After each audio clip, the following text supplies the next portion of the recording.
Hello guys, स्वागत है आपका सारांश पर। और आज मैं आपको एक्सप्लेन करने जा रहा हूँ 2019 में फिल्म द साइलेंस के बारे में। तो मूवी शुरू होती है जमीन के काफी नीचे, जहाँ एक एक्सपेडिशन टीम किसी चीज की रिसर्च में जमीन के 1000 फीट नीचे एक पुरानी केव की तलाश में अंदर गए थे। उन्हें जब वो पुरानी गुफा मिल जाती है तो वह अपनी इस सक्सेस पर बहुत खुश होते हैं, लेकिन जल्द ही उनकी ये खुशियाँ खौफ में बदलने लगती हैं। कुछ देर बाद उन्हें उस अंधेरी गुफा से आवाज आने लगती है और इससे पहले कि उन्हें कुछ समझ आए, उन पर बहुत सारे बैट यानी कि चमगादड़ हमला कर देते हैं और कुछ ही पलों में वो सभी मेंबर्स को मार देते हैं और फिर ऊपर यानी कि पृथ्वी की सतह की ओर आने लगते हैं, जहाँ पर हम इन चमगादड़ों को क्लियरली देख पाते हैं। जहाँ पर ये बात साफ थी कि ये कोई आम चमगादड़ तो नहीं थे। और अब सीन चेंज होता है, जहाँ पर हम एली को देखते हैं जो कि एक डेफ यानी कि उसे कुछ सुनाई नहीं देता था, जिसकी वजह से लोग उसे बुली किया करते थे। एली अपनी फैमिली मेंबर और करीबी लोगों से साइन लैंग्वेज में बात किया करती थी। रात में एली खुशी से अपनी फैमिली के साथ डिनर कर रही थी, लेकिन तभी उन्हें टीवी पर न्यूज से पता चलता है कि पूरे शहर पर चमगादड़ जैसे दिखने वाले क्रिएचर ने हमला कर रखा है और प्रिकॉशंस के तौर पर उन्हें उस जीव से बचने के लिए कोई भी आवाज नहीं करनी होगी, क्योंकि बैट की सुनने की शक्ति बहुत ज्यादा होती है। छोटी से छोटी नॉइज को ये बैट आसानी से डिटेक्ट कर सकते हैं और उस नॉइज की सोर्स पर हमला कर देते हैं। एली कहती है कि उनका शहर बहुत नॉइजी था, इसलिए उनका वहाँ पे बच पाना नामुमकिन था, इसलिए क्यों ना वो इस शहर से दूर चले जाए जहाँ पर कोई भी शोरगुल ना हो, जिस पे पूरी फैमिली यहाँ से निकलने के लिए तैयार हो जाती है। इसी के साथ उनका पड़ोसी ग्लेन भी उनके साथ आने की जिद करता है और इस जर्नी में उनके साथ हो जाता है। अपनी अपनी गाड़ी में बैठकर सभी यहाँ से निकल पड़ते हैं। वहीं बीच रास्ते पर एक अनजान आदमी गन पॉइंट पर उनसे उनकी गाड़ी छीनने की कोशिश करता है, जिस पर पीछे से ग्लेन अपनी बंदूक से उस पर गोली चला देता है, जिसके बाद सभी अपनी जर्नी को कंटिन्यू रखते हैं। जब ये लोग हाईवे पर पहुँचते हैं तो वहाँ पर काफी ट्रैफिक जैम था, जिस वजह से वो लोग आगे नहीं बढ़ पाते, जिस पर ग्लेन कहता है कि इस तरह तो हम कभी अपनी मंजिल तक पहुँच ही नहीं पाएंगे और इसीलिए वो लोग दूसरे रास्ते पर निकल पड़ते हैं। रास्ते में ग्लेन की गाड़ी के सामने कुछ हिरन आ जाते हैं, जिनको बचाने के चक्कर में ग्लेन खाई में गिर जाता है, जिससे वो बहुत बुरी तरह घायल हो जाता है। ग्लेन के फादर उसे उसकी कार से निकालने की कोशिश करते हैं, लेकिन उसका पैर पूरी तरह से कार में फंस चुका था। ग्लेन की मदद के लिए वो कुछ और करें उससे पहले ही अचानक क्रिएचर ग्लेन की कार पर हमला कर देते हैं। बचने के लिए एलन की फैमिली जल्दी से अपनी कार में जाके बैठ जाते हैं। क्रिएचर को देखकर एलन का डॉग उन पर भौंकना शुरू कर देता है। आवाज सुनकर क्रिएचर्स उन पर भी हमला करना शुरू कर देते हैं। ग्लेन, जो कि अब भी जख्मी हालत में अपने कार में फंसा हुआ था, उन क्रिएचर्स पर शूट करने लगता है ताकि क्रिएचर्स उन्हें छोड़कर उस पर अट्रैक्ट हो। और एग्जैक्टली ऐसा ही होता है और सारे क्रिएचर्स ग्लेन पर हमला कर उसे खाने लगते हैं। अब एलन का डॉग फिर से भौंकना शुरू कर देता है, जिस पर क्रिएचर्स उन पर फिर से हमला करना शुरू कर देते हैं। एलन के फादर ना चाहते हुए भी डॉग को कार से बाहर निकाल देते हैं, नहीं तो सारे मारे जाते, जिस पर एली बहुत रोने लगती है, जिस पर उसके पेरेंट्स उसे साइन लैंग्वेज में समझाने की कोशिश करते हैं।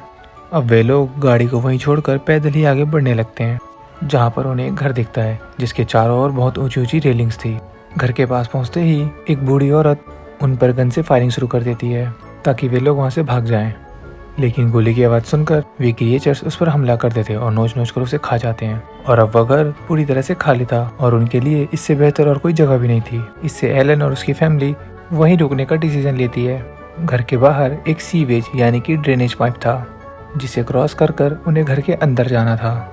सबसे पहले एली के फादर उस ड्रेनेज पाइप को क्रॉस कर अंदर चले जाते हैं, जिसके बाद एली और उसका भाई भी पाइप क्रॉस करने लगते हैं। लेकिन टनल के बीच में एली के भाई के सामने एक बड़ा सा सांप आ जाता है। इससे पहले कि सांप उसे काट पाए, एक क्रिएचर उस पर हमला कर देता है, क्योंकि उसने उसकी हिसिंग साउंड डिटेक्ट कर ली थी और इसके चलते एली और उसका भाई भी सही सलामत टनल को क्रॉस कर लेते हैं। आखिरी में जब उसकी मदर टनल को क्रॉस करने जाती है, पीछे से एक क्रिएचर उसकी टांग पकड़ लेता है। फादर जल्दी से वहाँ पड़े ट्री कटर को चालू कर देता है, जिससे क्रिएचर टांग छोड़कर उस साउंड की ओर अट्रैक्ट हो जाते हैं। अंदर पहुंचने पर वो देखते हैं कि उसकी टांग बहुत ज्यादा जख्मी हो चुकी है, जिसका इन्फेक्शन जल्द ही शरीर में फैलने लगता है और इन्फेक्शन से बचने के लिए उन्हें जल्द ही एंटीबायोटिक की जरूरत थी, जिस पर एली और उसके फादर एंटीबायोटिक के लिए शहर की ओर जाते हैं। वहाँ पहुंचकर जल्द ही वो नोटिस करते हैं कि यहाँ अब कोई भी इंसान नहीं बचा है, हर जगह बस सन्नाटा ही छाया हुआ था। वे लोग बिना टाइम गवाए जल्द ही एक मेडिकल स्टोर में जाते हैं। स्टोर में हम फ्लोर पर देखते हैं कि बहुत सारे इंसानों की लाशें पड़ी हुई थी। एली जब गौर से लाशों को देखती है तो उसे पता चलता है कि वे क्रिएचर इन लाशों में अपने अंडे दे रहे थे। अंडे 1 या 2 नहीं बल्कि 100 की तादाद में थे, जिसे देखकर एली के मुंह से चीख निकल जाती है, जिस पर क्रिएचर अंदर आना शुरू हो जाते हैं। लेकिन यहाँ फिर से एली के फादर अपना दिमाग चलाते हैं और फायर अलार्म को ऑन कर उनका ध्यान बटाकर स्टोर से बाहर निकलने में कामयाब रहते हैं। स्टोर के बाहर उन दोनों को एक प्रीस्ट मिलता है, जो कि काफी वियर्ड था। पादरी उनसे इशारों में अपने किसी ग्रुप में शामिल होने की बात करता है, लेकिन एली के फादर उसे मना कर वहाँ से निकलने लगते हैं। प्रीस्ट उन्हें रोककर अपना मुंह खोलता है, जिस पर हमें पता चलता है कि उसकी जीभ कटी हुई है। अब यहाँ से घर पहुंचकर एली की माँ को एंटीबायोटिक देते हैं, जिससे उसकी हालत में थोड़ा बहुत सुधार आने लगता है। इसी दौरान एली अपने एक दोस्त जिसका के नाम रॉक था उससे टेक्स्ट पर बात करती है, जहां वो बताता है सबके चक्कर में उसकी मॉम डैड की मौत हो चुकी है और वह किसी तरह सरवाइव कर रहा था। रॉक उसे बताता है कि वह नॉर्थ की ओर बढ़ रहा है क्योंकि वहाँ एक रिफ्यूजी कैंप था जहाँ बहुत सारे लोग सेफली शेल्टर ले रहे थे। नेट पर चेक करने पर उसे पता चलता है कि क्रिएचर ज्यादा ठंड में नहीं रह सकते, जिस पर वो सोचती है कि क्यों ना वो भी नॉर्थ की ओर बढ़े जिससे उनकी सर्वाइवल के चांसेस बढ़ सके। नेक्स्ट डे हम देखते हैं कि वही वियर्ड प्रीस्ट घर के बाहर खड़ा था और आज उसके साथ उसके ग्रुप के कुछ लोग भी थे। वह फिर से उन्हें उस ग्रुप में शामिल होने को कहता है, लेकिन एली के फादर उसे फिर से साफ साफ मना कर देते हैं, जहां हमें पता चलता है उसे सिर्फ एली में इंटरेस्ट था, ना कि उसकी फैमिली मेंबर्स में। दरअसल प्रीस्ट एक साइकोटिक आदमी था जो खुद एक किंग बनना चाहता था, जिसके लिए उसे एली जैसे मेंबर्स चाहिए थे ताकि वह इस क्रिएचर वाले वर्ल्ड में सर्वाइव कर सके। इस पर एली के फादर गुस्सा हो जाते हैं, उसे गन दिखाकर अपने लोगों के साथ चले जाने के लिए कहते हैं, जिस पर प्रीस्ट चुपचाप वहाँ से चला जाता है। उसी रात उन्हें घर के बाहर एक छोटी लड़की खड़ी दिखती है जो कि अकेली थी। आउट ऑफ काइंडनेस वे लोग उस लड़की को घर के अंदर ले आते हैं। तभी अचानक घर में रखे सारे फोन एक साथ रिंग करने लगते हैं। शोर होने के कारण क्रिएचर अंदर आने की कोशिश करने लगते हैं। आवाज से बचने के लिए एली के फादर उन सभी मोबाइल को पानी में डुबोकर खराब करने की कोशिश करने लगते हैं। तभी प्रीस्ट अपने लोगों के साथ घर के अंदर आ जाता है और एली को अपने साथ ले जाता है। एली को बचाने के लिए उसकी दादी उस प्रीस्ट पर हमला कर देती है और जोर जोर से चिल्लाने लगती है, जिससे क्रिएचर का ध्यान उन पर आए